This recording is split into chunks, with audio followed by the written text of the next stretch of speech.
Eala tests mettle in Qatar Open. Manila, Philippines. Following a stint in the Mubadala Abu Dhabi Open, Alex Eala is turning her attention to the Qatar TotalEnergies Open 2026, with the main draw set to kick off Sunday, Manila time.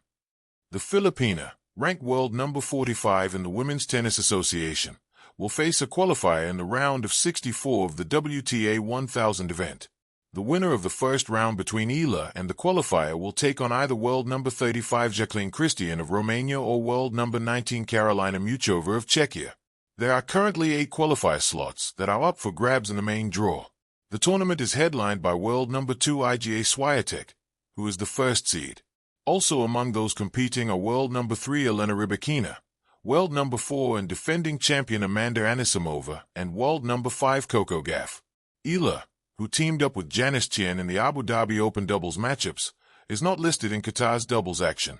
The Filipina, during the WTA 500 Abu Dhabi tourney, defeated Zeynep Sonmez and came from behind against Alexandra Sasnovich before falling in the quarterfinals against finalist Ekaterina Alexandrova. The sun in Doha has a particular sharpness to it, bright, unblinking, and unforgiving.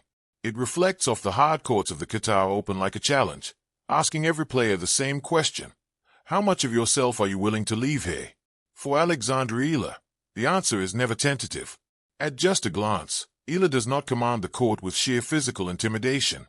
There is no exaggerated swagger, no wasted motion meant to impress. What she brings instead is something harder to measure and far more difficult to break: resolve. In the cauldron of the Qatar Open, surrounded by seasoned professionals and rising stars hungry for validation, Eala's presence feels deliberate. This is not a tourist stop on her journey. This is a proving ground.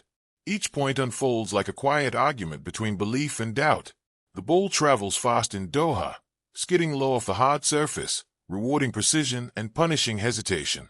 Early rallies stretch long, testing lungs and legs, but more importantly, temperament. Eala absorbs the pace, meeting power with timing, redirecting aggression with calm.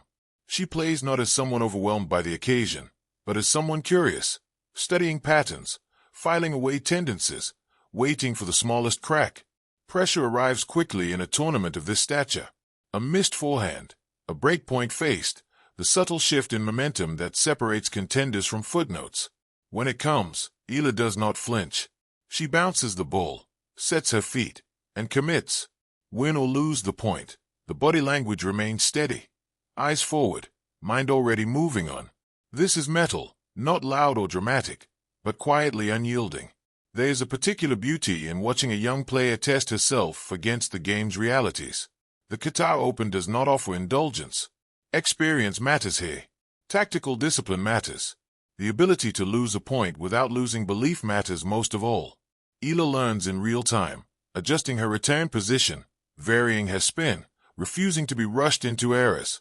Every game becomes a lesson written in sweat. The crowd notices, not always with roaring applause, but with that attentive silence reserved for moments of intrigue.